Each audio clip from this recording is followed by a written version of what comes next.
विश्वासियों के जीवन में पवित्र आत्मा कार्य। मैंने जब इस विषय को पढ़ना शुरू किया, अध्ययन करना, तो जो मुझे मटेरियल मिला उसमें लगभग 39 या 40 पॉइंट थे।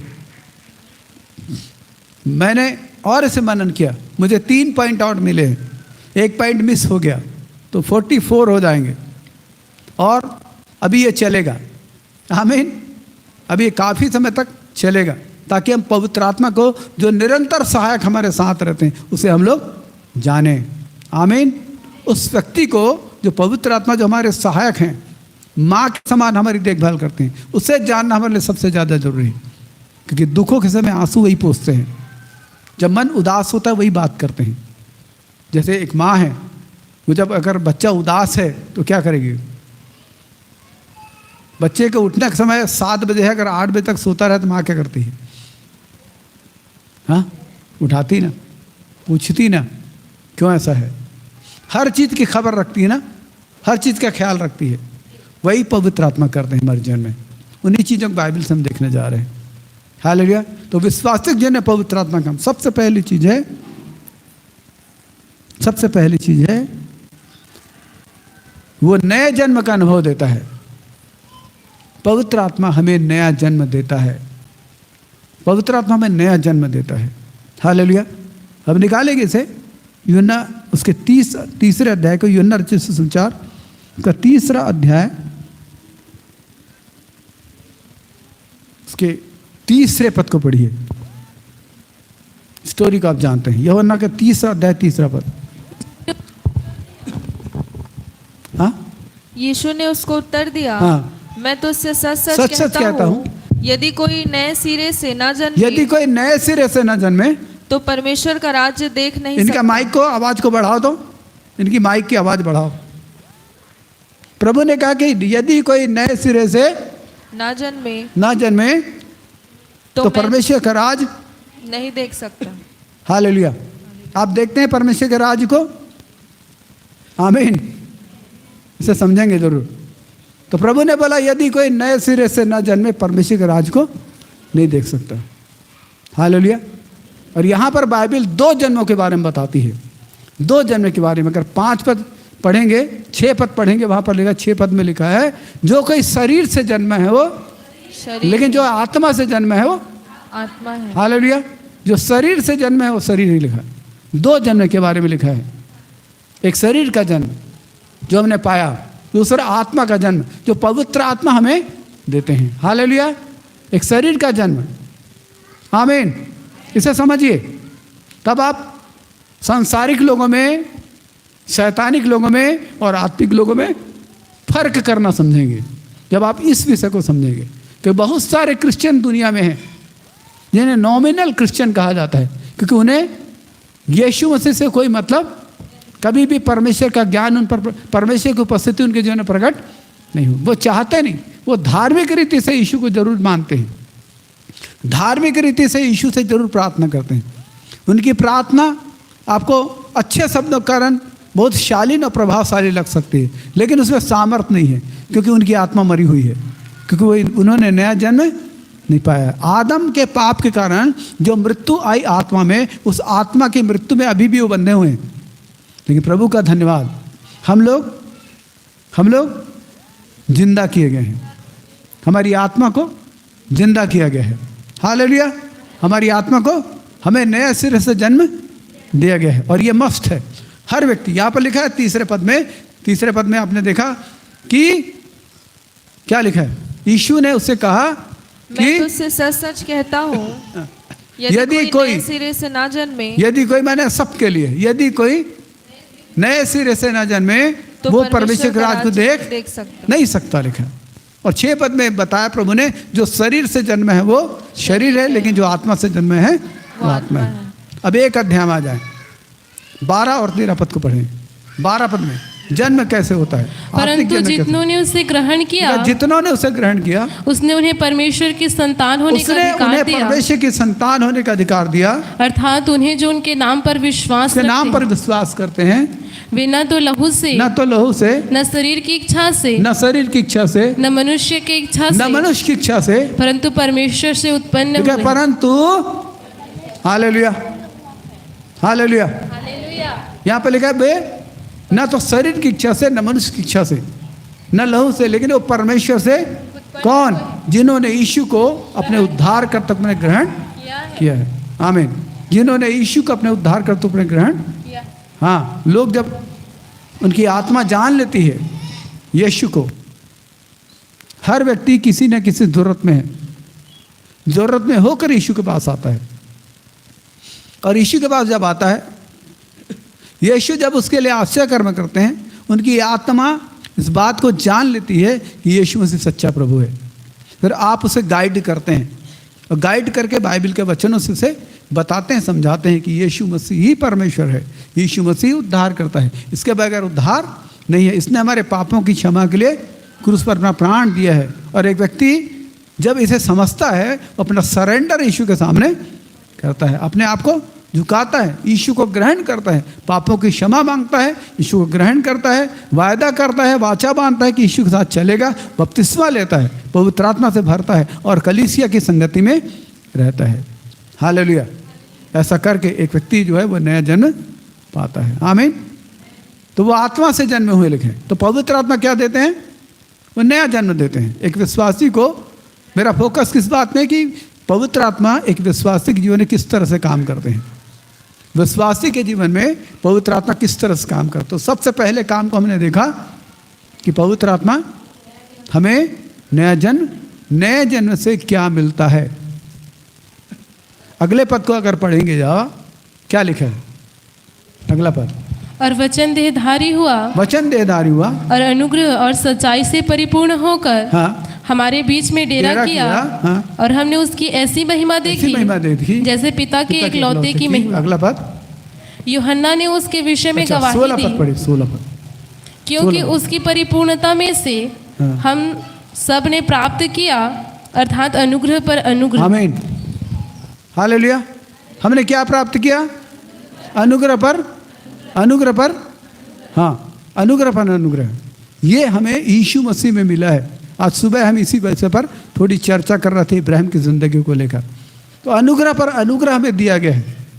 हालेलुया। अनुग्रह पर अनुग्रह हमें दिया गया है। आमीन। तो नए जन्म के द्वारा यीशु मसीह ने, परमेश्वर ने हमारे पापों को क्षमा किया। आइए इसके प्रभाव को देखते हैं। कुलुस्सियों की पत्री में आ जाएंगे। आपको अच्छा लग रहा है? थोड़ा अध्ययन गंभीर होगा आज, लेकिन अच्छा लगेगा। आपको इसका अध्ययन करना चाहिए। कुलुस्सियों की पत्री आएंगे, 2 अध्याय 11 से पढ़ेंगे। 11 से क्या हुआ?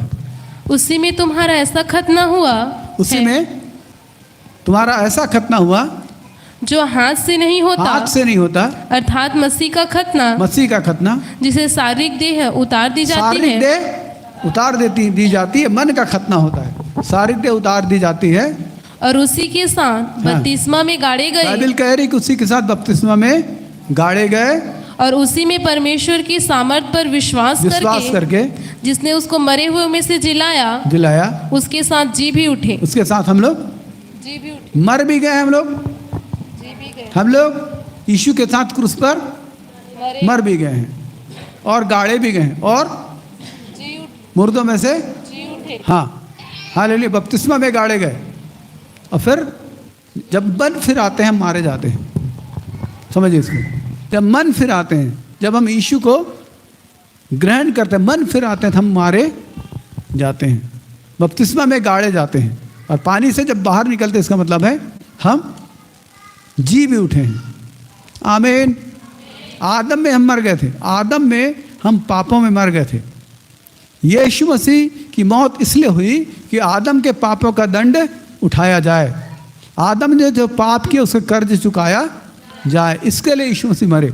तो जब यीशु मरे तो हम लोग भी मर गए। तो यीशु जी उठे तो आमीन। हालेलुया। अभी संसार हमें रिकॉग्नाइज नहीं करता, सताता है। लेकिन हम बहुत ही स्पेशल लोग हैं। एक दिन संसार के लोग हमारी महिमा को देखेंगे जब हमारा राजा आएगा। हालेलुया। जब हमारा स्वामी आएगा। अभी ईरान इजराइल युद्ध हो रहा था और मैं देख रहा था कि अगर इसमें दूसरे देश शामिल हो जाते, ये महायुद्ध हो जाता, तो हमारे लिए खुशखबरी होती। लोग मर रहे हैं इसीलिए खुशखबरी नहीं, हमारा राजा आ रहा है इसकी खुशखबरी। हालेलुया। अगर ये युद्ध महायुद्ध बन जाता और भी देश शामिल हो जाते तो क्या होता। लेकिन ग्राउंड बन गया है इस युद्ध में, जो सीज फायर हुआ है उसके द्वारा ग्राउंड बन गया। क्या ग्राउंड बना है? ईरान कह रहा है कि इजराइल डर गया, सुन रहे हैं, और इजराइल के खिलाफ घृणा फैल रही है। टेंशन खत्म नहीं हुआ है, सीज फायर हुआ है, युद्ध खत्म नहीं हुआ है, घृणा फैल रही है। इस घृणा का परिणाम क्या होगा कि सारे देश इजराइल के खिलाफ हो जाएंगे। सारे देश के कहने का मतलब, सारे देश मतलब रूस और आसपास के देश। ये सारी घटनाएं यहेजकेल की किताब 38 और 39 अध्याय में लिखी हुई है। आप लोग पढ़ सकते हैं इसको, यहाँ नहीं, लिख लीजिए।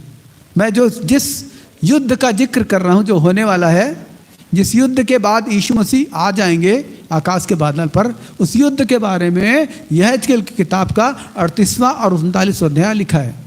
हालेलुया। तो इजराइल के खिलाफ घृणा फैल रही है, घृणा बढ़ रही है, और यही घृणा एक दिन बहुत सारे देशों को एक कर देगी।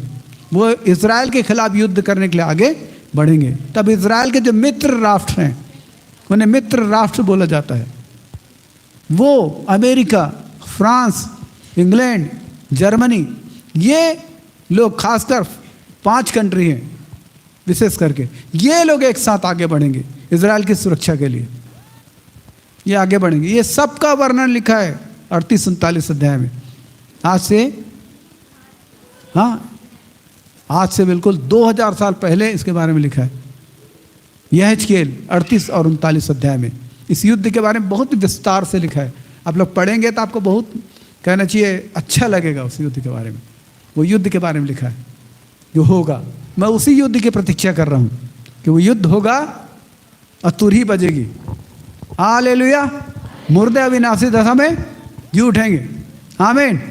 और हम लोग पूरे घमंड के साथ ऊपर उठाए जाएंगे। हालेलुया। समझ रहे हैं?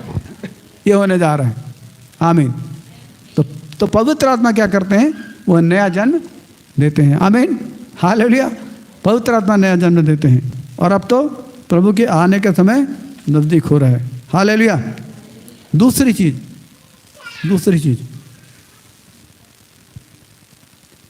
पवित्र आत्मा विश्वासी के संग निरंतर बना रहता है। इन चीज़ों का हमको जानने की आवश्यकता है। विश्वासी के संग निरंतर बना रहता है। एक विश्वासी के संग पवित्र आत्मा निरंतर बना रहता है। पहले आप निकालिए यूहन्ना 14 अध्याय 16 और 17 पद को। 16, 17, 18 यूहन्ना। मैं पिता से विनती करूंगा और वह तुम्हें एक और सहायक देगा। हाँ, यीशु मसीह ने आकाश में, माने अपने स्वर्गारोहण के पहले, क्रूसिफिकेशन के पहले, क्रूस में जाने से पहले चेलों से बात किया और कहा कि मैं पिता से विनती करूंगा कि वह तुम्हें एक और सहायक दे, कि वह सर्वदा तुम्हारे साथ रहे, अर्थात सत्य का आत्मा, जिसे संसार ग्रहण नहीं करता, क्योंकि वह न उसे देखता है और न उसे जानता है, परंतु तुम उसे जानते हो, क्योंकि वह तुम्हारे साथ रहता है। हालेलुया। वो तुम्हारे साथ होगा और वह तुम में होगा। मैं तुम्हें अनाथ नहीं छोड़ूंगा। आमीन। हालेलुया। प्रभु ने बोला दुनिया में केवल एक ही गुरु है, यीशु मसीह, जिसने अपने चेलों का अनाथ नहीं छोड़ा है। बाकी छोड़ के चले गए, लेकिन यीशु मसीह ने नहीं छोड़ा। हालेलुया। उसने पवित्र आत्मा दिया। तो बाइबल क्या बोल रही है? ध्यान दीजिए। एक व्यक्ति है जो निरंतर आपके साथ रहता है। एक व्यक्ति है जो निरंतर आपके साथ रहता है। आप उसे नहीं देखते, लेकिन वो आपको देखता रहता है। आप उसे हमेशा नहीं सुनते, लेकिन वो आपको सुनता रहता है। हालेलुया। वो क्यों रहता आपके साथ? आपकी गलतियों में आपको मारने के लिए नहीं रहता, आपकी गलतियों को सुधारने के लिए आपके साथ वो पवित्र आत्मा है। आमीन। वो दुखी भी होते हैं, बाइबल कहती है वो दुखी होते हैं जब आप हट करते हैं, उनकी आज्ञा को नहीं मानते, जब आप विपरीत चाल चलते हैं, वो दुखी होते हैं। वो दुखी होते हैं। आप मुंह से अगर गलत शब्दों को निकालते हो, दुखी होते हैं। वो बूझते भी हैं, जब आप उनके प्रति संवेदनशील नहीं हो तब बूझते भी हैं, उनके वरदान भी बूझते हैं, लेकिन निरंतर वो आपके साथ बने। आमीन। वो पवित्र आत्मा है। तो हमने देखा दूसरा पॉइंट। पहला पॉइंट हमने देखा कि वह नया जन्म का अनुभव देते हैं। दूसरी चीज हमने देखा कि वह निरंतर हमारे साथ बने रहते हैं। Hallelujah, hallelujah. तो एक व्यक्ति है और आपको इसको रिकॉग्नाइज करना चाहिए, आपको इसके प्रति ध्यान देना चाहिए कि एक व्यक्ति है जो मेरे साथ निरंतर रहता है। हालेलुया। वो पवित्र आत्मा है। वो यीशु को प्रेजेंट करते हैं। इसीलिए यीशु ने कहा कि मैं तुम्हें अनाथ नहीं छोड़ूंगा। जीवन में चाहे जो भी परिस्थिति आपके जीवन में हो, जितनी भी परिस्थिति आपके जीवन में है, वो कभी आपको अनाथ नहीं छोड़ेंगे। हमारी लाइब्रेरी में एक किताब है, शायद आपको भी कुछ चीज कुछ प्रतियां बाकी हैं, आप नसीम से संपर्क करेंगे, आपको मिल जाएगी। मैं चाहता हूँ आप उस किताब को पढ़ें। उस किताब का नाम है एक योगी का पुनर्जन्म। कुछ प्रतियां मैंने यहाँ आप लोग के लिए मंगवाई थी। वो ऐसी किताब है जो आपको मन फिराव को समझने में बहुत सहायता करेगी। बहुत शानदार किताब, एक योगी का पुनर्जन्म। वो योगी महाराज आज भी जीवित हैं, वो ट्रिनिडाड मॉरिशस में रहते हैं। और मैंने सही बोला ना? ट्रिनिडाड मॉरिशस की राजधानी है। हाँ? क्या ट्रिनिडाड अलग है क्या? मॉरिशस से अलग है? थोड़ा बोलो। वो वहाँ रहते हैं, वो भारत आते हैं वो प्रचार करने। अभी तो काफ़ी बूढ़े हो गए हैं। जब एकदम यंग थे तो तपस्या कर रहे थे, ईश्वर को पाने के लिए लगातार तपस्या कर रहे थे। और वो बहुत ही गिल्टी कॉन्शियस से बहुत भरे हुए थे, बहुत ही तपस्या कर रहे थे, बहुत क्रोध से भरे हुए थे। आप उसके बारे में जरूर पढ़ें, आपको बहुत छुटकारा मिलेगा। सिंपल गॉस्पेल उनके पास आया, उनकी बहन के एक फ्रेंड के द्वारा, उसकी बहन की एक सहेली के द्वारा सिंपल गॉस्पेल उनके पास आया। उनकी मम्मी ने उनको सिखाया था, उनकी माँ ने उनको सिखाया था। उसकी माँ भी एक योगिनी थी, उसकी माँ भी एक योगिनी थी, लेकिन उसने उसको सिखाया था, बेटा जब कभी तुझको विपरीत परिस्थितियों में जाए, फंसे, एक काम करना, तो यीशु को याद करना, वो तुझे छुड़ाएंगे। और जब आपके साथ कई लोग विवाद करते हैं ना कई लोग यीशु मसीह के बारे में, आप एक बात बोलिए कि हम विवाद नहीं करते, हम विवाद से किसी के मन को नहीं जीतना चाहते। एक काम करना, जब भी आपके ऊपर संकट आए, आप यीशु को याद करना, वो आपको छुड़ाएंगे। तब आपकी आत्मा जान लेगी यीशु कौन है। हालेलुया। उस व्यक्ति के जीवन में भी हुआ। वो एक बार जंगल से गुजर रहे थे और अचानक उनके सामने सांप आ गया, कोबरा, बिल्कुल डसने वाला था। कोबरा को सामने देखकर किसकी घिग्गी नहीं बन जाती, कांप उठता है, कांप उठा वो।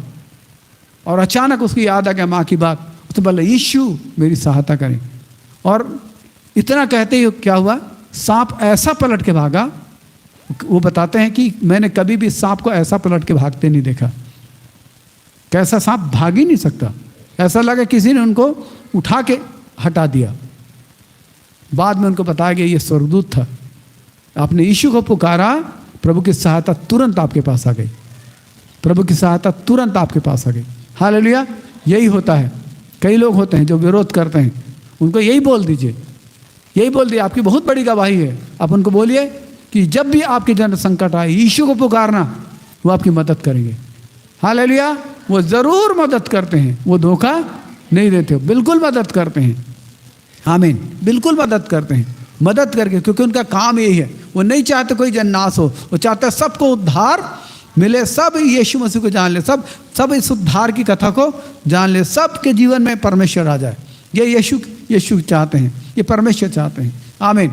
इसलिए जब भी कभी आपके सामने ऐसी स्थिति आई, आप बोले हम बहस नहीं करते, लेकिन एक बात याद रखिए, एक बात आप याद रखिए, जब भी आपके जन संकट आए तो यीशु को पुकारना। तो मैं चाहता हूँ वो किताब आप खरीद सकते हैं, मैं खरीदने के लिए बोल रहा हूँ आपको, ताकि आपके पास रहे। हमने उसको लाया था। और एक और किताब है, वेदों की गवाही, जो यहाँ पर है, वेदों की गवाही, वो भी आप ले जाइए। जब आप लोगों को सुसमाचार सुनाते हैं वेदों के बारे में, वेदों में क्या लिखा है, पुराणों में क्या लिखा है, ये उस किताब में मेंशन किया गया है।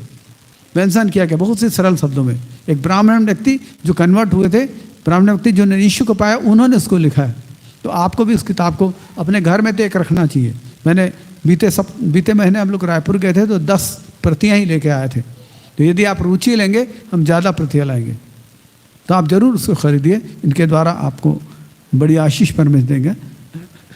तीसरा जो पॉइंट है वो है, पहला हम देखें नया जन्म का अनुभव देता है, दूसरा निरंतर साथ रहता है, तीसरा परमेश्वर के वचन से सिखाता है। यूहन्ना 14:26, ये पवित्र आत्मा है। ये अपनी ओर से कुछ नहीं कहते, लेकिन वो परमेश्वर के वचन से सिखाते हो। हालेलुया।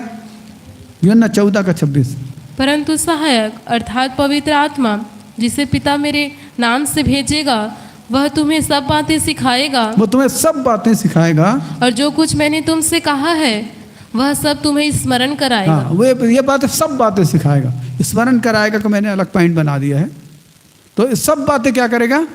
सिखाएगा। हाँ, हालेलुया। सब बातें सिखाएगा, हर एक सत्य में प्रवेश कराएगा।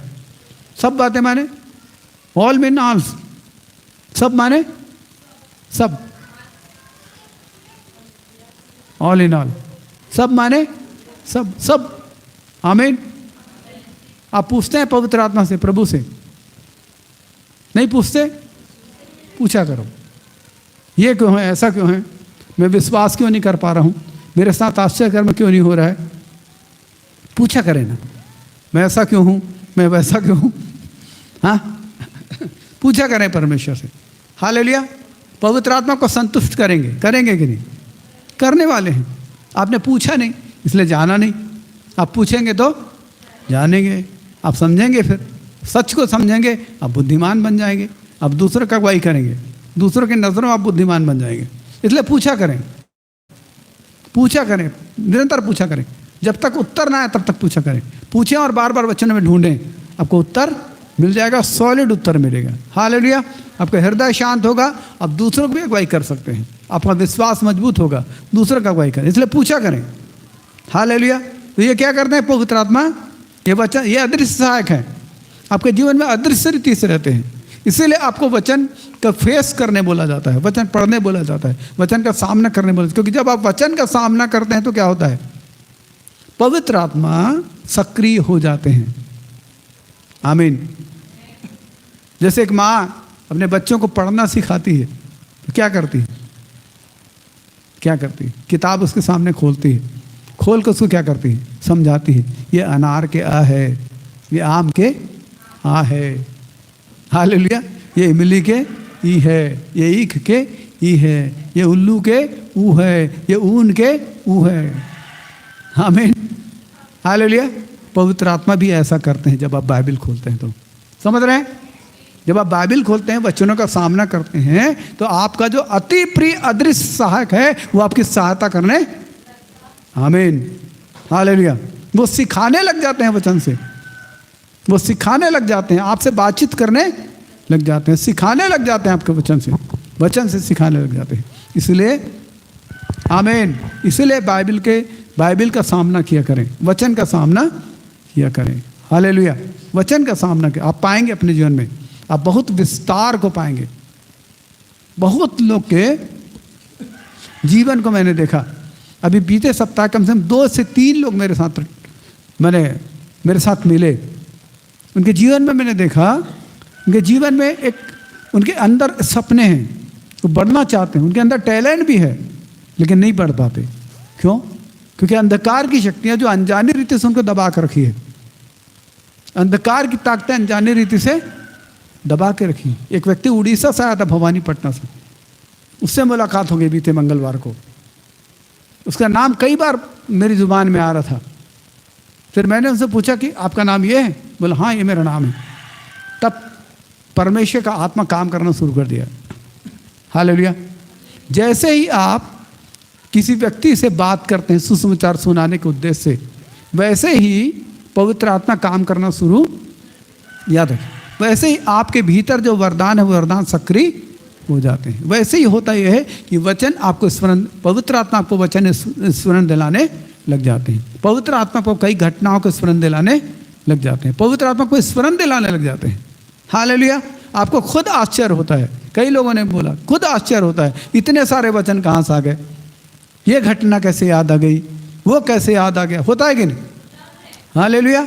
होता है कि नहीं? 2-3 लोग को होता है, बाकी लोग को नहीं होता। नहीं होता? होता है, होता है। क्यों?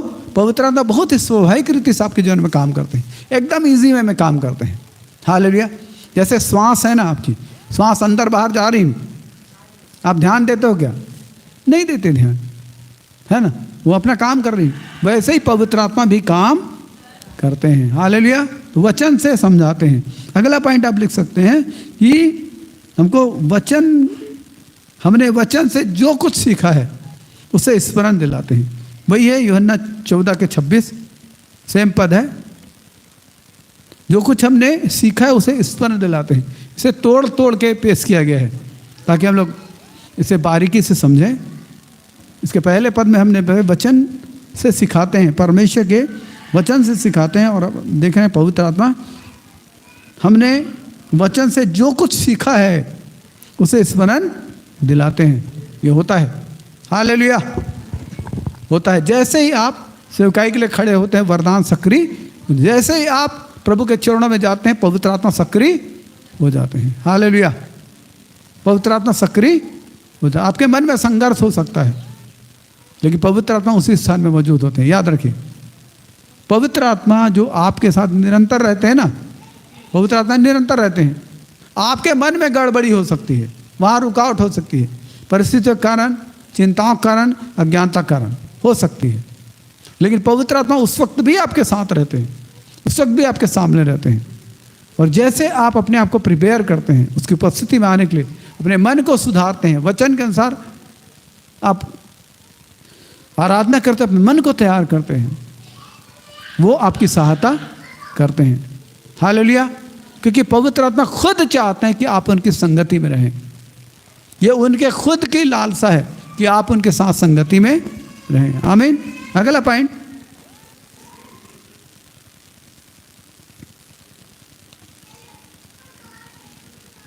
वो उद्धारकर्ता के संबंध में, उद्धारकर्ता माने यीशु के संबंध में, उद्धारकर्ता के संबंध में हमारे सम्मुख गवाही देते हैं और मसीह को निरंतर प्रकट करते हैं। फिर से मैं बोला हूँ, आप लिख रहे हैं तो, वे उद्धारकर्ता के संबंध में हमारे सम्मुख गवाही देते हैं और मसीह को निरंतर प्रकट करते हैं।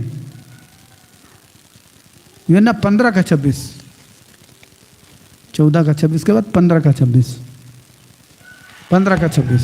परंतु जब वह सहायक आएगा जिसे मैं तुम्हारे पास पिता की ओर से भेजूंगा, अर्थात सत्य का आत्मा जो पिता की ओर से निकलता है, तो वह मेरी गवाही देगा।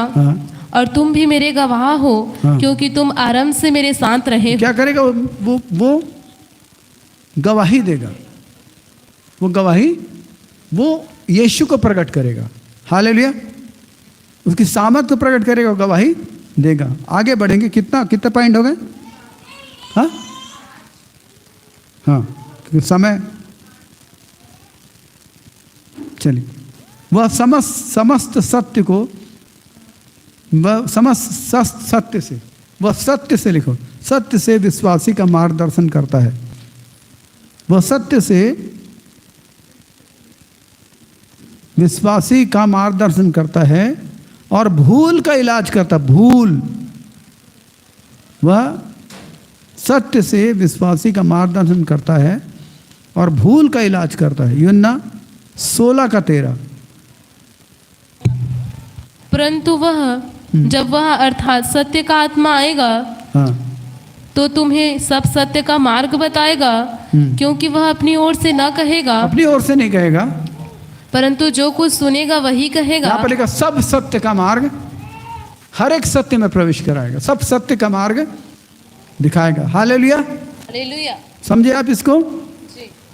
इसलिए वह सत्य के समस्त सत्य में वह समस्त सत्य में विश्वासी का मार्गदर्शन करता है और भूल को सुधारता है, भूल का इलाज करता है। हालेलुया। वो पूरी अज्ञानता को मिटाता है। आमीन।